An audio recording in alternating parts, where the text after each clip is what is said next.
German prisoners expected hunger in America. Instead, they found shelves so full they questioned the war itself. In the final years of World War II, as Europe burned and cities collapsed into rubble, thousands of German soldiers were transported across the Atlantic as prisoners of war. They arrived expecting misery, hunger, revenge. What they found instead shook them to their core. Most of these men came from bombed-out towns where bread was rationed, meat was rare, and civilian life revolved around survival. Allied bombing had crushed Germany's railways, factories, and farms. By 1944, even frontline soldiers were underfed. Civilians at home were worse. So when German POWs disembarked in the United States, guarded but alive, they braced themselves for punishment. They didn't get it. They were taken not to ruins, but to order.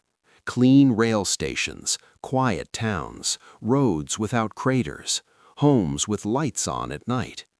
And then came the moment none of them were prepared for. Under supervision, many prisoners were escorted past American grocery stores and supermarkets, places never seen in Europe during the war. Glass windows revealed aisles stacked high with food, fresh bread, canned goods, milk, sugar, chocolate, meat, real meat sitting openly in refrigerated cases. Not for soldiers, for civilians. German POWs stopped walking. Some stared silently, others whispered. A few laughed, convinced it had to be propaganda. But it wasn't. Inside those stores were American families, women pushing carts, children choosing candy, clerks restocking shelves, all while a global war raged thousands of miles away. For men who had been told America was struggling, this was impossible to understand. One captured German corporal later wrote that this moment disturbed him more than defeat on the battlefield, because it revealed something terrifying. Germany wasn't losing because of bad generals. Germany was losing because it could never compete with this. Back home, German civilians reused scraps, burned furniture for heat, and survived on thin soups. In America, abundance was normal. Even in POW camps, German prisoners received more calories per day than civilians in Berlin. Hot meals, coffee, meat, bread, fruit. Some POWs believed it was temporary, a trick to humiliate them. Then weeks passed, nothing changed. American farms continued to produce at massive scale. Trains arrived on time. Factories ran day and night without bombing raids. The ore economy was untouched. For the first time, German soldiers understood the true meaning of industrial warfare. This wasn't just a nation fighting with weapons. This was a nation fighting with logistics, agriculture, oil, steel, and distance.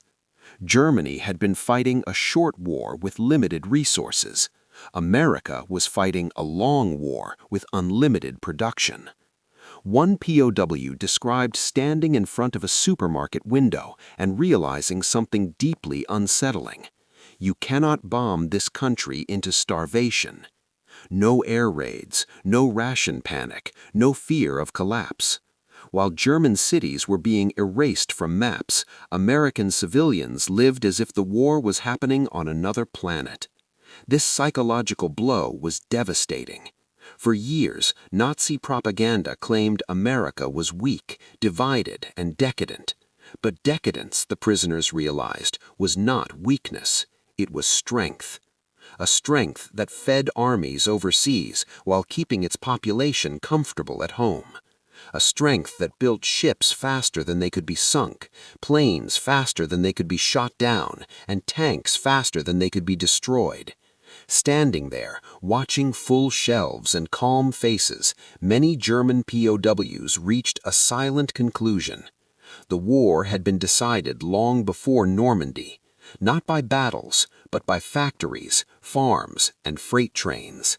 And for the first time, they understood that no amount of courage on the battlefield could overcome an enemy who never ran out of food. After the initial shock faded, German prisoners began paying closer attention. This wasn't just about food. It was about normal life continuing during total war. In Germany, the war consumed everything. Civilians lived under constant air raids, factories were targets, railways were destroyed, even schools and hospitals were hit. Survival demanded sacrifice from everyone. But in America, the prisoners noticed something unsettling. The war felt distant. Factories ran at full capacity, yet cities slept peacefully at night. Trains moved freely across thousands of miles without fear of bombing. Farms produced food on a scale Germany could only dream of. And American civilians? They complained about prices, not shortages. German POWs worked on farms, in lumber yards, and in food processing plants under the Geneva Convention. What they saw there erased any remaining illusions. American farmers used machines Germany didn't have fuel for. Tractors replaced horses. Combine harvesters replaced entire crews. Refrigerated trucks carried food across states without interruption. One POW later recalled watching a single American farmer harvest more wheat in a day than his entire village could produce in a week. This wasn't skill, it was industrial abundance. Even more disturbing was how little strain the war placed on daily American life. Movies still played in theaters, baseball games continued, radios filled homes with music and comedy shows, children went to school without gas masks. To German soldiers raised on the idea of total war, this was incomprehensible. They had been taught that war meant national suffering. America proved otherwise. And slowly, a realization set in. If America could fight a global war without exhausting itself, then victory was inevitable. German POWs began discussing this quietly among themselves. They compared loots. In Germany, factories were dispersed, hidden, or destroyed. In America, factories expanded openly, operating around the clock. In Germany, fuel was rationed. In America, cars still drove daily. In Germany, civilians starved. In America, civilians chose between brands. This comparison crushed morale more effectively than any interrogation. Some prisoners stopped talking about returning home victorious. Others began to question everything they had been told. If America could supply its own population like this, how much was it sending overseas? The answer arrived in the form of trains. Endless trains. Flat cars loaded with tanks, boxcars full of ammunition, tankers carrying fuel, trains stretching beyond the horizon, moving without interruption. German POWs watched these trains pass and understood something terrifying. Every one of those shipments was heading to Europe, and Germany had no way to stop them. The Atlantic, once ruled by U-boats, was no longer a barrier. American shipyards were replacing lost vessels faster than submarines could sink them. For German prisoners, the truth was now undeniable. They were not fighting an army, they were fighting a continent protected by oceans, powered by industry, and fed by abundance. And for the first time, many realized that surrender wasn't cowardice, it was recognition of reality. A reality written not in blood, but in steel, fuel, and food. The moment German POWs entered American camps, they realized captivity here felt nothing like defeat. As weeks turned into months, German prisoners began adjusting to life inside American POW camps. What disturbed them most wasn't what they lost, it was what they were given. The camps were fenced, guarded, and controlled, yet they were orderly, clean, and predictable.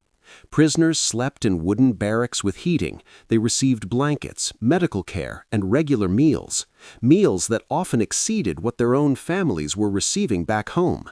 Under the Geneva Convention, the United States was required to feed POWs the same rations given to its own troops, and America took that rule seriously. German prisoners ate bread daily. They drank coffee. They received meat multiple times a week. Fresh vegetables were common. For men who had survived the Eastern Front or the ruins of Italy, this felt unreal. Some initially believed it was temporary, a short display meant to soften them, but the routine never changed. Doctors treated POWs without hesitation. Dentists repaired teeth. Injuries were handled quickly and professionally. One former Luftwaffe mechanic later admitted that his first proper medical checkup happened not in Germany, but in captivity. The psychological impact was profound. In Nazi Germany, surrender was portrayed as shameful. Captivity meant humiliation. In America, captivity felt structured, almost normal. This created an internal conflict for many prisoners. How could an enemy so powerful afford to be so calm? German POWs were assigned work details, harvesting crops, repairing roads, cutting timber. They were paid small wages, allowed to buy goods from camp canteens, soap, cigarettes, stationery, small comforts, but comforts nonetheless. Meanwhile, letters from home told a darker story. Cities destroyed, food scarce, children undernourished, bombing constant. The contrast became unbearable. One POW wrote in his diary that captivity felt safer than freedom. That realization terrified him because it meant the war had already destroyed Germany's ability to protect its own people. As the prisoners worked alongside American civilians, another truth became clear. There was no hatred. Farmers spoke casually, guards joked, civilians waved as trucks passed. This wasn't weakness, it was confidence. A confidence born from knowing the war would never reach American soil. German POWs began to understand something essential. America did not need cruelty to assert dominance. It simply outlasted its enemies. And slowly, the idea of returning to a broken homeland felt more frightening than remaining behind wire fences in a country overflowing with stability. For many prisoners, this was the moment loyalty cracked, not from fear, but from comparison.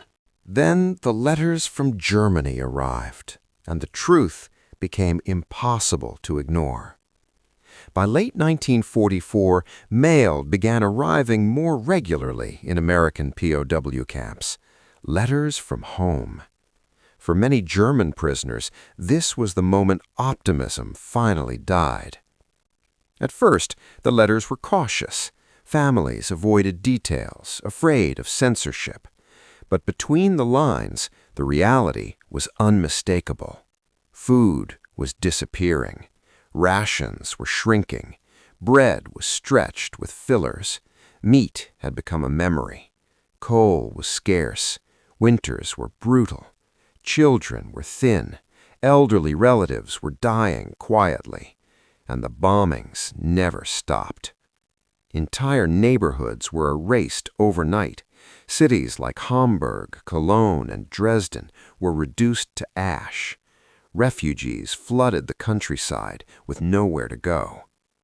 Meanwhile, the POWs sat in American camps, eating full meals and sleeping under roofs untouched by war.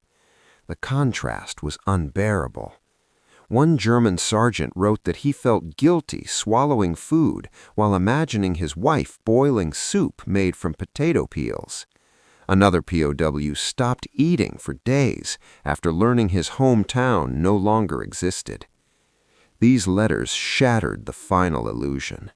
Germany wasn't fighting a heroic struggle. It was collapsing. What made this realization even more devastating was how unnecessary the suffering seemed when viewed from America. The prisoners had seen the scale of American production. They had watched trains roll endlessly west to east, loaded with supplies.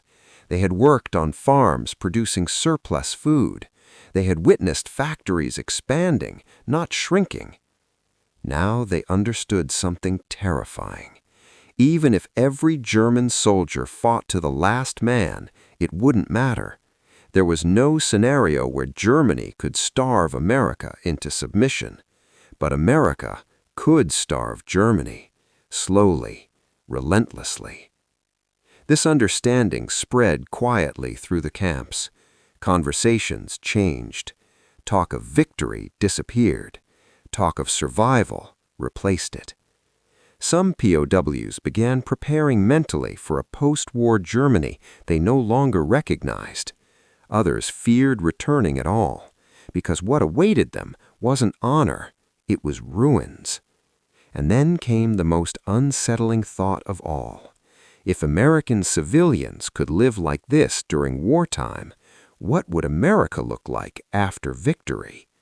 For many prisoners, that question was more frightening than captivity, because it meant the world they knew was ending, and a new one was about to begin without them. At some point, defeat stopped feeling sudden and started feeling inevitable. By early 1945, something inside the POW camps had changed, not visibly, but mentally. German prisoners no longer spoke about if the war would end, only when. The confidence drilled into them by years of propaganda had quietly dissolved, replaced by calculation, observation, acceptance. They had seen too much. America wasn't improvising, it was executing a system. Every day followed a rhythm. Trains arrived on schedule. Supplies were distributed efficiently. Farms produced excess. Factories expanded again and again. There was no sense of strain, no sense of desperation. For German POWs, this was the final psychological blow. In Germany, everything felt temporary, patched together, rationed, fragile. In America, everything felt permanent. One POW described the difference with brutal clarity. In Germany, we fought to survive the next week. In America, they planned for the next decade. That sentence spread quietly through the camps. It captured the truth none of them wanted to admit. Wars are not won by bravery alone. They are won by systems that do not break. As Allied armies pushed deeper into Europe, POWs followed the news closely. They read newspapers. They listened to radio broadcasts allowed by camp authorities. Every headline confirmed what they already knew. The Red Army was advancing relentlessly from the east. American and British forces were crossing rivers Germany once believed were unbreakable. Cities fell not because defenders lacked courage, but because there was nothing left to defend with. Fuel shortages immobilized tanks. Ammunition shortages silenced artillery. Food shortages broke civilian morale. Meanwhile, American supply lines stretched across oceans without interruption. German POWs had once believed the Atlantic would protect Europe. Now they understood it protected America instead. One former officer admitted that watching American logistics operate was like watching gravity. You couldn't fight it, you could only fall.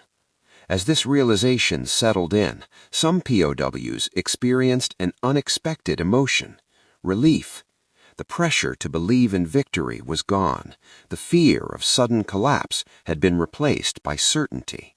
Certainty that the war was ending. Certainty that Germany had already lost. And certainty that nothing, no new weapon, no miracle strategy could reverse what had been set in motion years earlier. The shells had already told them the truth. Everything else was just confirmation. By the spring of 1945, belief didn't collapse in battle. It collapsed in silence. As winter faded into spring, the atmosphere inside American POW camps grew quiet. Not calm, quiet. German prisoners no longer argued politics. They no longer defended ideology. The slogans that once fueled them had lost meaning. Reality had replaced belief. The news coming from Europe was relentless. Allied forces crossed the Rhine. Cities surrendered without resistance. German units disintegrated, not from lack of courage, but from exhaustion and starvation. Inside the camps, prisoners absorbed this information differently now. They didn't react with anger. They nodded.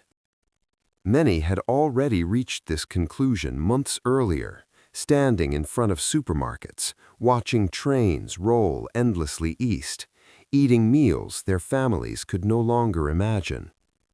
Now the outside world was simply catching up. One POW recalled that the moment Germany crossed the Rhine, he stopped feeling like a soldier. He felt like a survivor. The war had moved beyond ideology. It had become arithmetic. Factories versus ruins, fuel versus emptiness, food versus hunger. And the numbers were brutal. American production didn't slow. In fact, it accelerated. More ships, more trucks, more aircraft, more supplies. Germany had nothing left to counter it. Even the much-feared wonder weapons failed to inspire hope. Rockets fell without changing outcomes. Jets arrived too late, in too few numbers, without fuel. German POWs understood something civilians back home still clung to. Technology could not save a nation that had already lost its foundation. When the surrender was announced, the camps didn't erupt, they went silent. In May of 1945, the announcement finally arrived. Germany had surrendered. The war in Europe was over. Inside American POW camps, there were no cheers, no outbursts, no dramatic reactions, just silence. For months, many prisoners had already lived with this outcome in their minds. The official words simply confirmed what the shelves, trains, and letters had told them long ago. Some men sat on their bunks, staring forward. Others folded newspapers carefully, as if handling something fragile. A few quietly wept, not for the Reich, but for homes that no longer existed. The guards noticed something unusual. There was no anger, no resentment, only exhaustion. For years, these men had carried the weight of belief in victory, in purpose, in sacrifice. Now that weight was gone, and without it, many felt empty. One former German officer later said that surrender felt less like a defeat and more like waking up after a long illness. Painful, but clarifying. As news spread through the camps, conversations shifted immediately to the future. Repatriation, food shortages in Germany, destroyed cities. The uncertainty was overwhelming. American guards, many of whom had fought in Europe, watched the prisoners closely. They expected bitterness. Instead, they saw something closer to humility. Some POWs thanked guards quietly for fair treatment. Others asked questions about American cities, factories, and farms, not with envy, but with curiosity. They wanted to understand the world that had defeated them. Victory celebrations erupted across American towns. Factories slowed, soldiers returned home, civilians filled the streets. And from behind barbed wire, German POWs watched a nation transition smoothly from war to peace. That transition was the final lesson. America did not collapse when the war ended. It absorbed victory. And for prisoners who would soon return to ruins, that contrast was almost unbearable. The war was over, but its meaning was only beginning to sink in. When German POWs finally went home, they realized captivity wasn't the hardest part. In the months after surrender, preparations began to send German prisoners home. For many, this moment had once symbolized relief. Now, it filled them with dread. They had left Germany as soldiers of a powerful nation. They were returning as survivors of something that no longer existed. The journey back across the Atlantic felt longer than the one that had brought them to America. Ships carried them toward uncertainty, toward ruins, toward silence. When they arrived in Europe, the contrast was immediate and brutal. Rail stations lay in rubble, tracks twisted and broken, cities reduced to skeletal outlines of brick and ash. Men stepped off trains and struggled to recognize their own hometowns. Entire streets were gone, factories destroyed, farms abandoned. For many former POWs, the shock was overwhelming. They had lived through the war in relative stability, eating regularly, sleeping safely, while their homeland had been slowly erased. One former prisoner later described returning home as walking into a photograph of a nightmare. Food was scarce, shelves were empty, rations were thinner than anything they had experienced during captivity. Children scavenged, elderly neighbors begged quietly, entire families lived in basements or ruins. And perhaps most painful of all, no one spoke of victory. There were no parades, no celebrations, only survival. The returning soldiers carried memories that now felt almost cruel. They remembered American supermarkets, American trains, American farms producing abundance. Now they stood in lines for bread. The realization was devastating. Captivity had protected them from the worst of the war. Freedom exposed them to its aftermath. And in that moment, many understood something deeply uncomfortable. The enemy they had feared was gone, but the consequences of defeat had just begun. The war was over, but its questions followed them for the rest of their lives. For the men who returned from captivity, peace did not bring closure. It brought memory. Every ruined street, every empty shelf, every silent factory forced comparisons they could not escape. They remembered America, not as an enemy, but as a mirror that reflected what Germany had never been prepared to become. Former POWs struggled to reintegrate into civilian life. Jobs were scarce, housing barely existed, food remained rationed for years, survival consumed every waking hour. Yet beneath those struggles lay something deeper, a quiet reckoning. Many former prisoners avoided speaking about their time in America, not because of trauma, but because of discomfort. How do you explain that captivity felt safer than freedom? How do you admit that the enemy fed you better than your own government? Some tried to forget, others couldn't. One former POW recalled standing in a rebuilt German grocery store years later, staring at half-empty shelves and being transported back to a supermarket in Ohio he had seen in 1944. The memory haunted him because it wasn't just about food, it was about choices. Germany had chosen speed over sustainability, ideology over infrastructure, conquest over capacity. America had chosen the opposite. It built farms before armies, factories before front lines, logistics before glory. That realization weighed heavily on those who had believed otherwise. Some former POWs became outspoken critics of militarism. Others withdrew completely, refusing to discuss the war at all. But nearly all carried the same lesson quietly.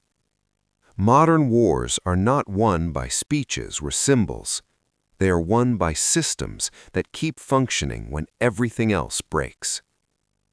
And that understanding, learned not on battlefields, but behind barbed wire and in front of grocery shelves, shaped how an entire generation viewed power. The war ended in 1945. But its meaning echoed for decades. The war wasn't decided on the front lines. It was decided at home. To understand why German POWs were so deeply shaken by what they saw in America, you have to step back from the battlefield. Because the true center of gravity in World War II was not Normandy, Stalingrad, or the Ardennes. It was the home front. While Germany fought a war of constant emergency, America fought a war of systems. Before a single shot was fired, the United States had already mobilized its economy on a scale the world had never seen. Factories that once produced refrigerators, cars, and washing machines were converted almost overnight into producers of tanks, aircraft, and ammunition. But crucially, civilian life did not collapse. Food production increased, not decreased.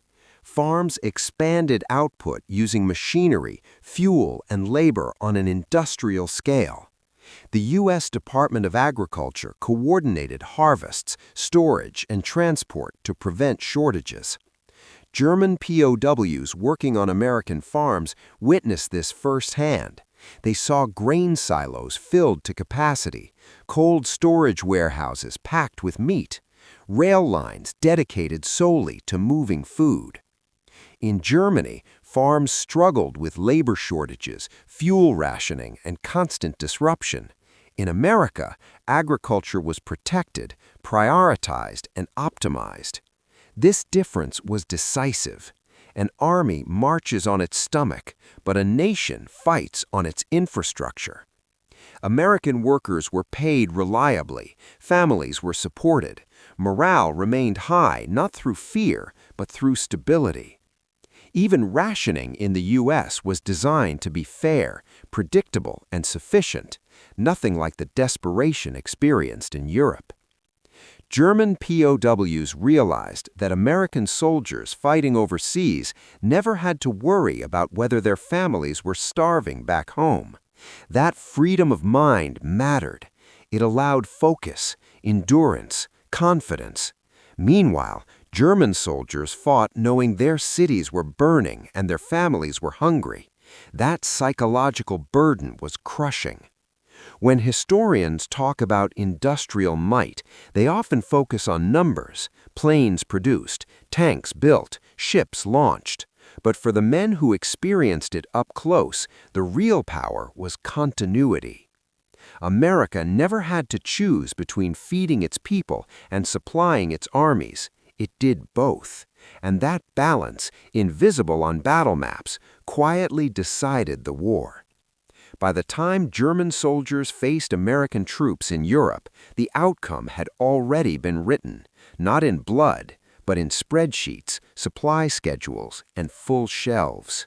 Two nations fought the same war, but only one was built to survive it. When German POWs looked back on the war years later, many came to the same conclusion. The conflict was not decided by courage. Both sides had courage. It was not decided by intelligence. Both sides had capable officers. It was decided by structure. Germany built its war effort on urgency. America built its war effort on capacity. From the very beginning, Germany gambled on speed. Blitzkrieg depended on quick victories, captured resources, and short campaigns. It worked until it didn't. When the war dragged on, the system began to crack. Factories were vulnerable, supply lines were fragile, fuel shortages spread, skilled labor vanished into the army. Cities were bombed faster than they could be rebuilt. Every solution created a new problem. America chose a different path. It assumed the war would be long. It planned for endurance. Production was standardized. Parts were interchangeable. Factories were protected by distance and scale. If one plant slowed, another replaced it. German POWs noticed how often Americans used the word replace. Lost a tank? Replace it. Lost a ship? Replace it. Lost an aircraft? Replace it. Germany could not replace losses at the same pace. By 1944, German units fought with what they had, not what they needed. American units fought with what they required and more. Even training reflected this difference. American pilots trained with surplus fuel and aircraft. German pilots trained less and less, sometimes flying only a handful of hours before combat. American soldiers rotated, rested, and resupplied. German soldiers were exhausted, underfed, and overextended. From the POW camps, the contrast was undeniable. One system absorbed pressure, the other shattered under it. And this difference wasn't accidental, it was cultural. America valued logistics as much as heroism, planning as much as bravery, consistency as much as innovation. The German state had bet everything on decisive victory. America had prepared for survival under worst-case conditions. Only one of those approaches could win a global war. By the time the shooting stopped, the outcome felt inevitable, not because Germany lacked fighters, but because it lacked foundations. And foundations are what wars rest on. In the end, German POWs learned the war wasn't lost to enemies, but to reality. Years after the war ended, former German prisoners were interviewed, recorded, and studied. Their answers were strikingly similar. They did not speak first about tanks or battles or generals. They spoke about grocery stores, about farms, about trains that never stopped running. For many of them, the moment of realization did not come under fire. It came in silence, staring at abundance while their homeland collapsed. That moment changed how they understood power. They learned that modern war is not won by moments of brilliance, but by years of preparation. That ideology cannot replace infrastructure. That courage cannot compensate for empty warehouses. Germany had believed it could bend the world through speed and force. America proved that the world bends to those who can sustain effort longer than anyone else. The prisoners carried this lesson back into civilian life. Some became engineers, some became teachers, some became farmers, and many quietly rejected the kind of thinking that had led them to war in the first place. They had seen the cost, they had seen the alternative, and they knew which one endured. Decades later, historians confirmed what those POWs understood instinctively. World War II was decided long before the final shots were fired. It was decided when America chose to protect its farms, when it invested in logistics, when it built systems designed not just to fight, but to continue functioning no matter what. The German prisoners never forgot the shock of those shelves, because in those aisles they saw the future. A future where wars are won not by who strikes hardest, but by who lasts the longest. And that lesson, learned far from the battlefield, remains as relevant today as it was in 1945.